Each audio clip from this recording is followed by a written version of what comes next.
जय मसीह की। कलीसिया क्या है? What is the church? कलीसिया कोई बिल्डिंग नहीं है, इमारत नहीं है, जैसा कि आज बहुत से लोग सोचते हैं कि कलीसिया एक इमारत है। यूनानी भाषा में एक्लीसिया का अर्थ होता है एक सभा, बुलाए हुए लोगों की सभा।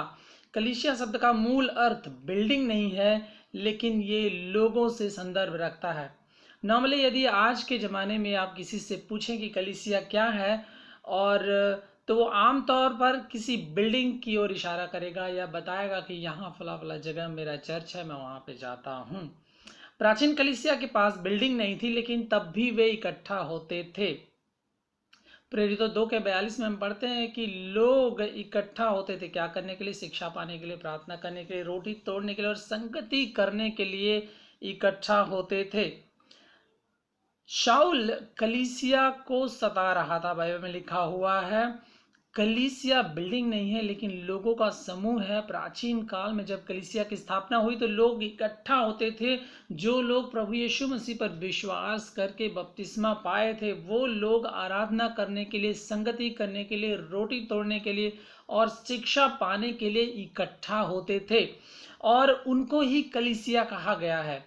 प्रेरितों की पुस्तक में और फॉरवर्ड एपिस्टल्स में आप पाएंगे कि उन्हीं लोगों को जो यीशु के नाम में इकट्ठा होते हैं, उनको कलीसिया कहा गया है। बरनबास और पौलुस कलीसिया के साथ मिलते रहे। प्रेरितों 11 के 26 में हम पाते हैं, और प्रेरितों 14 के 27 में भी हम पाते हैं, लिखा है कि और उन्होंने कलीसिया इकट्ठी की। कलीसिया इकट्ठी करने का क्या मतलब है? कि हमने बिल्डिंग इकट्ठी नहीं की, लेकिन हमने लोगों को इकट्ठा किया, जो लोग यीशु के नाम पर विश्वास करते हैं, जिन्होंने पापों से पश्चाताप किया, जिन्होंने उसके नाम में बपतिस्मा लिया है और जो उसके पीछे चलना चाहते हैं। उन लोगों को इकट्ठा जब हम करते हैं यीशु के नाम में, हम कलीसिया को इकट्ठा करते हैं। यीशु मसीह को परमेश्वर ने सब वस्तुओं पर शिरोमणि ठहराकर कलीसिया को दे दिया। यह उसकी देह है, और कलीसिया यीशु मसीह की देह है। इफिसियों 1 का 22 और 23 के अनुसार हम जो बहुत हैं मसीह में एक देह होकर एक दूसरे के अंग है। रोमियो 12 का 5। हम जो बहुत सारे लोग हैं, तमाम तरह के लोग यीशु पर विश्वास करते हैं, हम सब क्या हैं? यीशु के अंग हैं। अब यहाँ दो प्रकार की कलीसिया के बारे में बात की जा रही है। एक तो विश्वव्यापी कलीसिया है और दूसरी स्थानीय कलीसिया है। यूनिवर्सल चर्च और लोकल चर्च।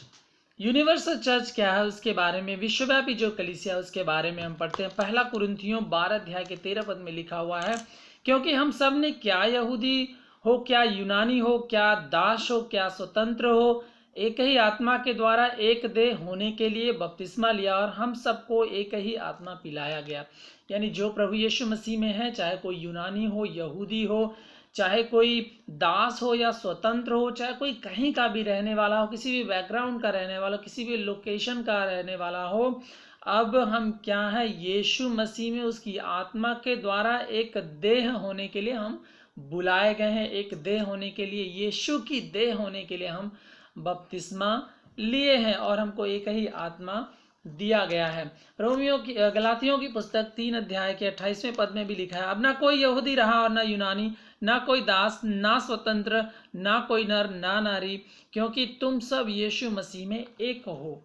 कहीं भी आप रहते हैं, किसी भी लोकेशन में रहते हैं, किसी भी समुदाय के आप हों, इस संसार में आप कहीं भी हैं, यदि आप यीशु पर विश्वास किए हैं, यीशु के कामों पर आपने विश्वास किया है, सुसमाचार पर आपने विश्वास किया, बपतिस्मा लिया और यीशु के पीछे चलने का आपने निर्णय किया है, तो आप यीशु के विश्वव्यापी कलीसिया के आप अंग हैं, उसकी देह के आप हैं, आप उसका हिस्सा हैं।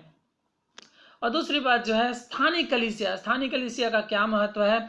क्या है ये स्थानीय कलीसिया? जहाँ भी आप रहते हैं, जिस जगह में आप संगति करते हैं, आपकी पर्टिकुलर लोकेशन में, वही आपकी स्थानीय कलीसिया है। गलातियों 1 अध्याय के 2 पद में हम देखते हैं, 1 अध्याय के 1 से 2 पद में, कि पौलुस कहता है गलातिया की कलीसिया को वो एड्रेस कर रहा है। इसी तरह वो एफिसस की कलीसिया, फिलिपाई की कलीसिया और कुलिसी की कलीसिया और थिस्सलुनीका और जगह जगह की कलीसियाओं को पर्टिकुलरली नाम लेकर बुलाता है कि यहाँ की कलीसिया विश्वासी जन जो एफिसुस में है तो वो लोकेशन को एड्रेस करके वहाँ की कलीसिया के बारे में बात करता है। इसका अर्थ ये है कि जहाँ आप रहते हैं वही वो जगह जहाँ आप रहते हैं, जहाँ पे आपके विश्वासी लोग जहाँ इकट्ठा होते हैं, वही आपकी लोकल कलीसिया जहाँ आपका पार्टिसिपेशन होता है। तो दो प्रकार से हम कलीसिया से संबंध रखते हैं। विश्वव्यापी कलीसिया में हम सब पाए जाते हैं, लेकिन हमारा मुख्य योगदान और मुख्य पार्टिसिपेशन कहाँ होता है? वो हमारी लोकल कलीसिया, स्थानीय कलीसिया में होता है। सारांश में कलीसिया कोई बिल्डिंग नहीं है और न ही कलीसिया किसी ऑर्गेनाइजेशन, क्रीड या कॉन्स्टिट्यूशन के द्वारा इस्टेब्लिश किया गया है, बल्कि कलीसिया उन लोगों के द्वारा जो यीशु के द्वारा संसार से बुलाए गए और निकाले हुए लोग हैं। ये उन्हीं लोगों का झुंड और समूह है जिन्होंने यीशु पर विश्वास किया है और अपने पापों से पश्चाताप करके बपतिस्मा लेकर यीशु के पीछे चलने का निर्णय लिया है।